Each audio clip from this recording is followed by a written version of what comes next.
Hello everyone, অনেক অনেক দিন পর আমার নতুন একটি ভিডিওতে আপনাদের সবাইকে স্বাগতম।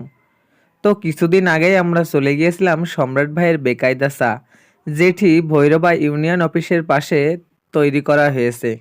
আর বেকায়দা 420-এর 100K ফলোয়ার্স উপলক্ষে আপনারা পেয়ে যাবেন একটা ছবি ওঠার ফ্রেম।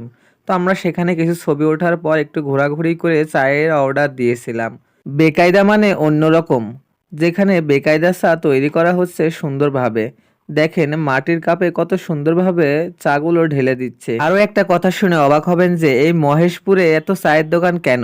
এই সম্রাট ভাইয়ের বেকায়দা চায়ের দোকান হওয়ার পর থেকে মহেশপুরে অনেকগুলো চায়ের দোকান হয়েছে। তো আমরা বলতে পারি সম্রাট ভাই এই চায়ের দোকানের নতুন উদ্ভাবক। মহেশপুরে এমন কেউ নেই যে এই বেকায়দা চা খায়নি। তাছাড়া আরও অনেক চাই মহেশপুরে আছে, তার ভিতরে বেকায়দা চার একটু অন্যরকমই টেস্ট। এখানে শুধু চা প্রেমীরা আসে না, যারা সম্রাট ভাইকে ভালোবাসে তারাও আসে, কারণ ভালোবাসার খাতিরে দেখাও হবে এবং চা খাওয়াও হবে। তো আমার ভিডিওটি আপনাদের কেমন লাগলো অবশ্যই লাইক কমেন্ট করে জানাবেন।